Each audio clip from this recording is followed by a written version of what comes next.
వేదికను అలంకరించిన పెద్దలకి, సభ్యులకు అందరికీ కూడా నా యొక్క నమస్కారాలు. ఈరోజు ఈ యొక్క సర్వమత సమ్మేళన సభను నిర్వహించడము, ఇందుకు మమ్మల్ని ఆహ్వానించడం కూడా ఎంతో సంతోషంగా, ఆనందంగా నేను భావిస్తున్నాను. ప్రపంచంలోని అన్ని మతాలు కూడా, అన్ని మతాల ఉద్దేశము ప్రబోధించేది కూడా ఒకరినొకరు ప్రేమించుకోండి అని చెప్తున్నాయి.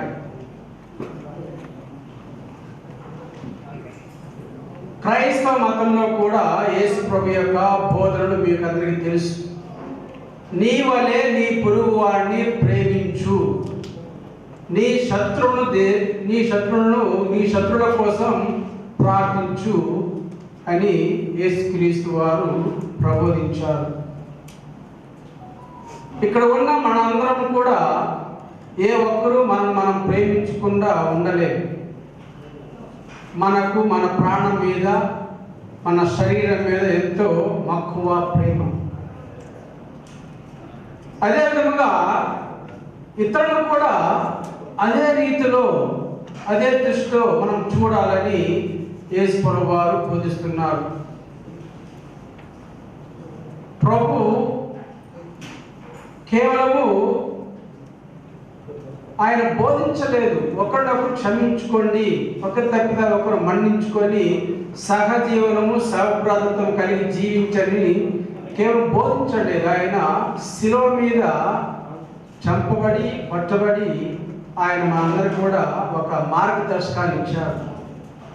ఎవరైతే తనను శిలువ మీద కొట్టి చంపుతున్నారో వారి నిమిత్తమై తన తండ్రిని, దేవుని ప్రార్థించాడు. తండ్రి, దేవ, వీరు చేయనిది వీరికే తెలియదు, వీరికి క్షమించమని చెప్పాడు. అది క్షమాపణ అంటే.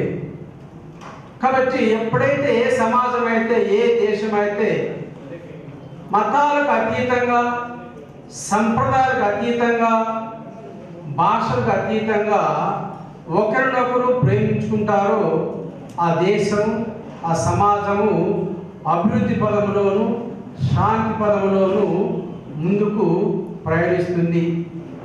ఎక్కడైతే ఐక్యత ఉంటుందో అక్కడ, ఎక్కడైతే శాంతి ఉంటుందో అక్కడ అభివృద్ధి ఉంటుంది. కావున ఈ యొక్క పండుగలు పెద్దలు చెప్పినట్లుగా మనుషులను ఒక కలయికగా ఒక దగ్గరికి చేరుస్తుంది. ఆ కలయిక అనేది మనిషిలో ఉన్న యొక్క ప్రేమను, సుహృద్భావాన్ని పెంపొందించాలే కానీ మనుషుల మధ్య విద్వేషాలు అనేటివి ఉండకూడదు. నీటి తొట్టిలో తేలు పడి చనిపోయే స్థితిలో ఉన్నప్పుడు ఒక పిల్లవాడు దాన్ని గమనించి ఆ తేలును బయటికి తీయడానికి, దాన్ని రక్షించడానికి ప్రయత్నం చేస్తున్నాడు. ఆ ప్రయత్నంలో ఆ తేలు ఆ పిల్లవాడిని కుట్టింది. చూడండి, ఆ తేలు యొక్క స్వభావము కుట్టడం, కానీ మనిషి యొక్క స్వభావం కూడా ప్రేమించడం నేర్చుకోవాలి. అది ఎప్పుడైతే మనం ఇతరుల పట్ల ప్రేమ కలిగి, సౌప్రాత్వం కలిగి ఉంటామో అక్కడ శాంతి సమాధానాలు వెలువరుస్తాయి. ప్రతి మతాలు కోరేది కూడా ఇదే. ప్రతి ఒక్కరూ కూడా ప్రేమించుకుంటూ ఒకరి పట్ల ఒకరు సుహృద్భావం కలిగి జీవించాలనే ఈ యొక్క మత సామరస్యాన్ని ఇక్కడ ఉన్న మనందరం కూడా పాటించడానికి, దాన్ని మనము ప్రపంచవ్యాప్తంగా సమాజం అంతా కూడా వ్యాప్తి చేయడానికి ప్రతి ఒక్కరు కూడా కంకణం కట్టుకోవాలి. అప్పుడే మనము ఆ యొక్క శాంతిని, సమాధానాన్ని, ఆ యొక్క అభివృద్ధి ఫలాలను మనము పొందగలం. కాబట్టి ఇటువంటి మత సామరస్య సదస్సులు మనందరికీ దోహదపడాలని ఇక్కడ ఉన్న మీ అందరిని కూడా నేను కోరుకుంటూ ఆ రీతిలో మనందరం కూడా జీవించడానికి ప్రయత్నం చేద్దామని, మరి ఈ యొక్క అవకాశం ఇచ్చిన పెద్దలందరికీ కూడా నా యొక్క హృదయపూర్వక వందనాలు తెలుపుకుంటున్నాను. నేను ఎక్కువసేపు ఉండలేకపోతున్నాను, వేరే కమిట్మెంట్ ఉంది, దయచేసి నేను క్షమించాను. Thank you very much father గారు. కొద్ది నిమిషాలైనా చక్కటి సందేశం ఇవ్వడం జరిగింది. ఫాదర్ గారు ఒక నిమిషము.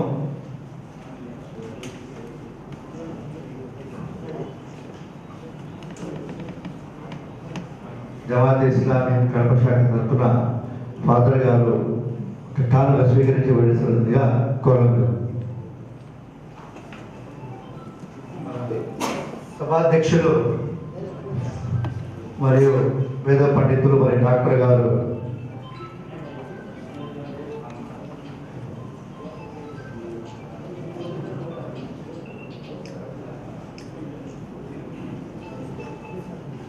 Thank you very much sir.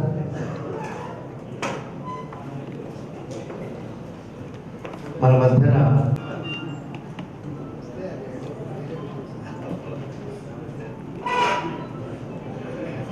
Thank you very much sir. సమాజ స్థాపనే అన్ని ధర్మాల యొక్క సారాంశము. దాన్ని ముందుకు తీసుకెళ్ళడానికి జమాత్ ఇస్లామీ పనిచేస్తున్నది. ఈ కార్యక్రమాన్ని ఉద్దేశించి మాట్లాడవలసిందిగా మన ఇంకా ముఖ్య అతిథి వేద పండితులు శ్రీ శర్మ సార్ గారిని మాట్లాడాల్సిందిగా వచ్చు. చక్రవర్తులు శ్రీ నాగేంద్ర శర్మ గారు ఈ కార్యక్రమాన్ని ఉద్దేశించి మాట్లాడవలసిందిగా ప్రార్థిస్తున్నాను.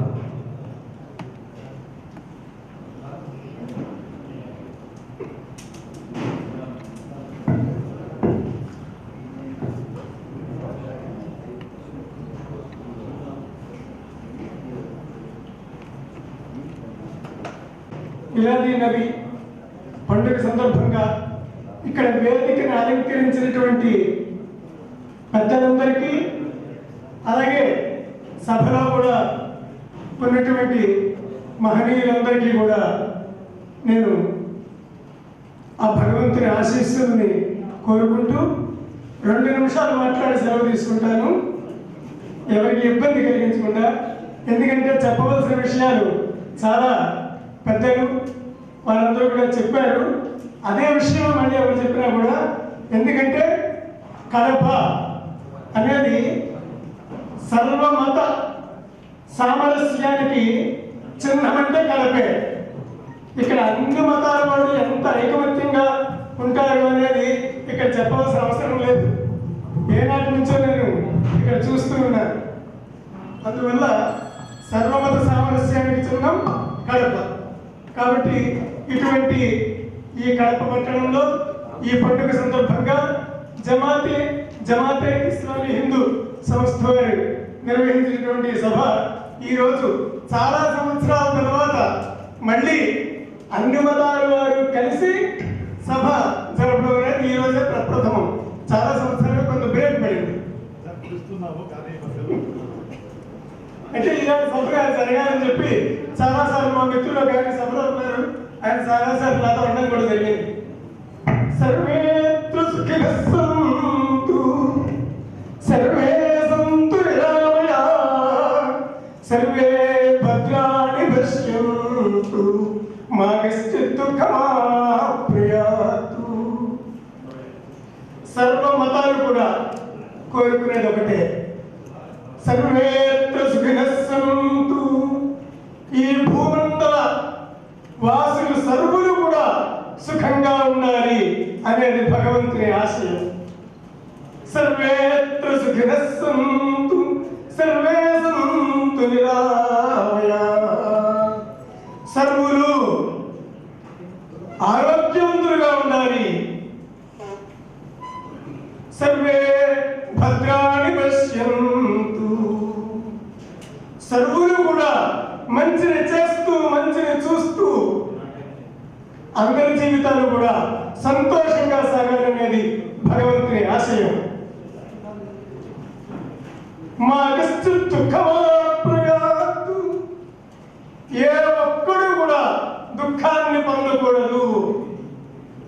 అంటే అన్ని మతాల వారి యొక్క క్షేమం భగవంతుని ఆశయం.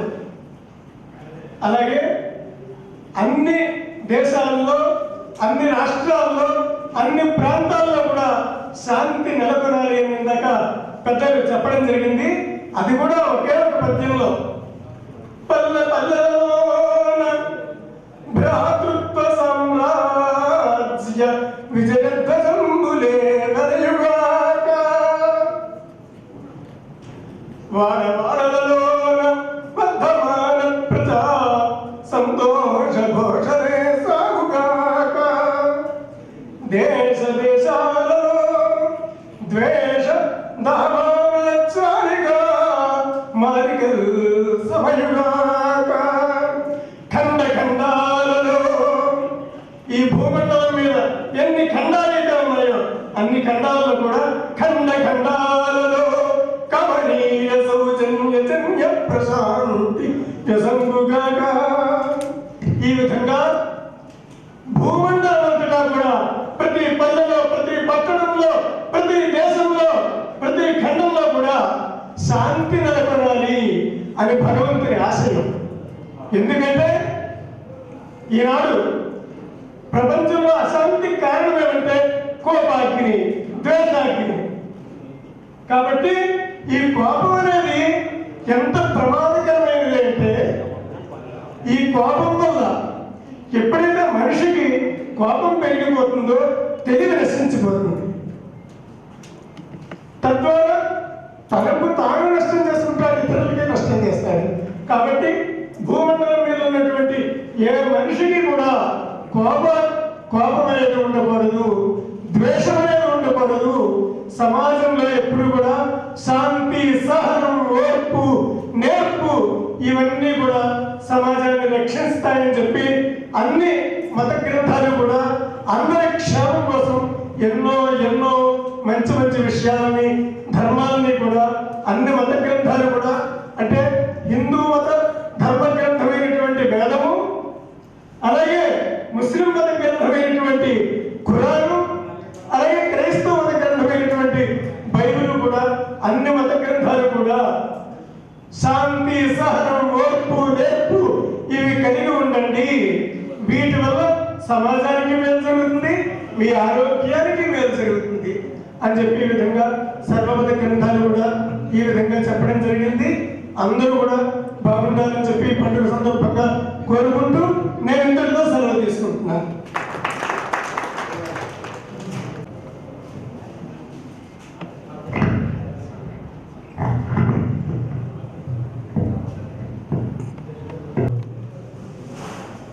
హిందూ ధర్మం గురించి అందులోని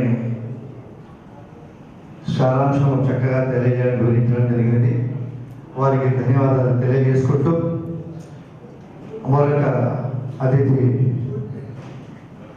డాక్టర్ అర్జున్ కుమార్ అవార్ గారిని మాట్లాడవలసిందిగా కోరుచున్నాను.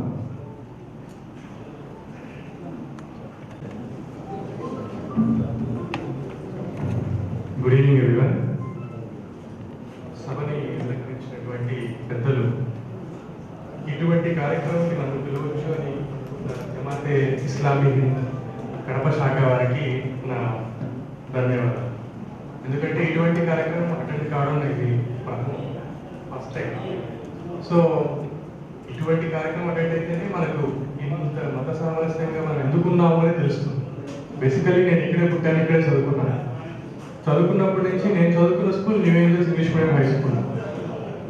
ఆ స్కూల్లో నా ముందు నెంబర్ అర్థర్ అలీ ఖాన్, నా వెనక నెంబర్ అలీ షేర్. కాబట్టి మాకేం తెలీదు, కలసడము, పోవడము, తినడము, చదువుకోవడం ఇది మాత్రమే తెలుసు.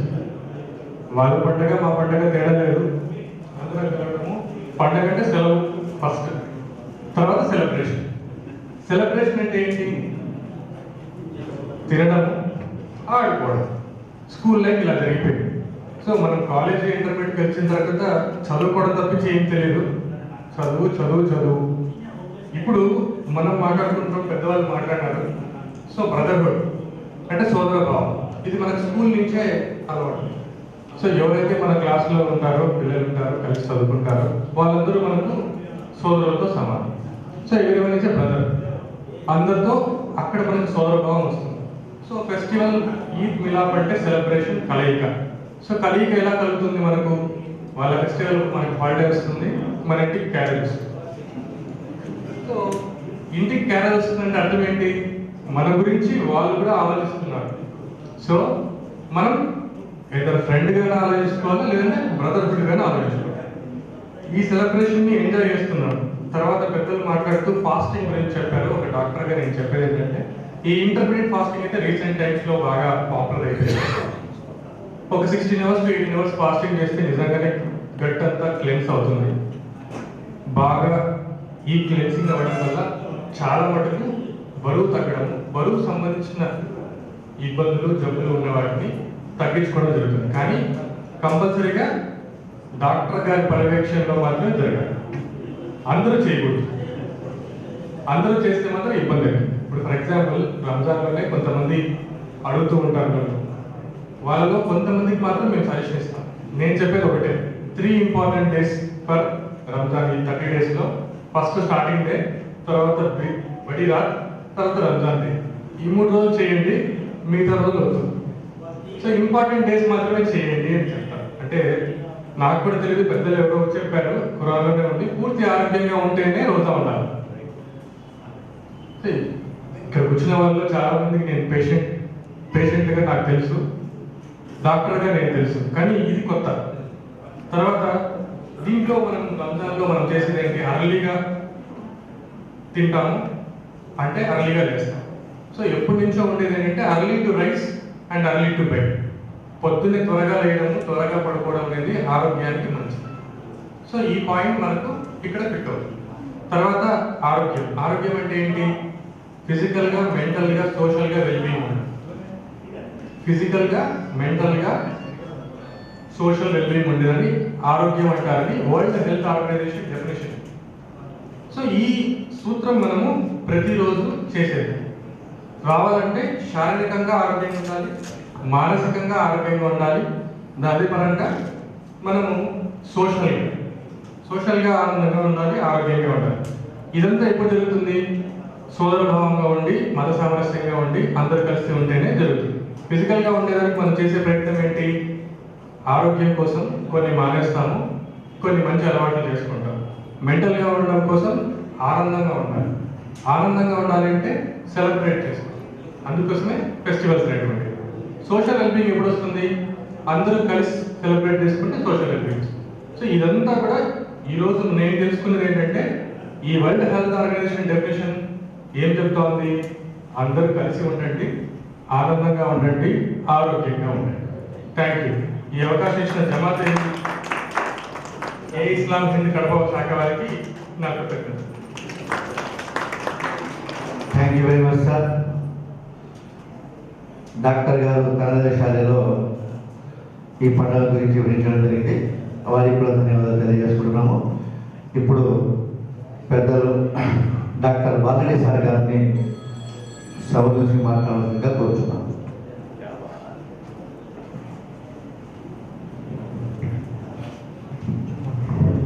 సభకు నమస్కారం. నేను ఈరోజు మాట్లాడాలని రాలేదు, మాట్లాడే అవకాశం వస్తుంది కూడా అనుకోలేదు. నేను కొత్తగా 7వ సంవత్సరం నేను రావడం, ఇది 7th year. 5 days మాట్లాడినా. లాస్ట్ ఇయర్ నేను మాట్లాడదలుచుకోవాలి, సరే పట్టుదల పట్టి మాట్లాడను అని చెప్పి వస్తే సరే ఒప్పుకున్నాను. ఇప్పుడు నేను ఏం చెప్పకుండా వచ్చినా ఇది ప్రభుత్వం చేస్తున్నాను. మీకు ఇస్లాం గురించి చెప్పాల్సిన అవసరం ఏం లేదు. శుభాకాంక్షలు చెప్తాను.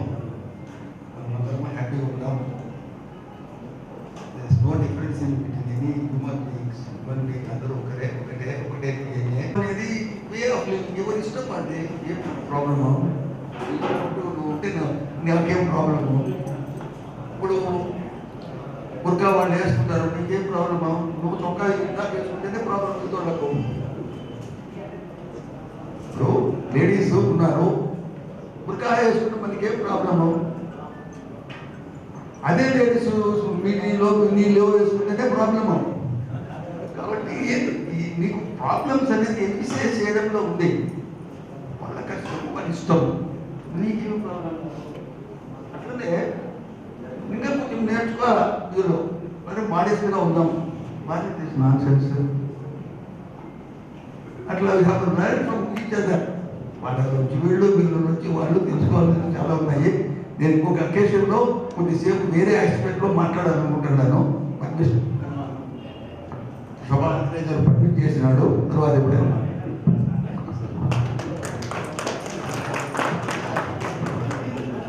Thank you very much sir. Sir చెప్పినట్లు ప్రతి ప్రోగ్రామ్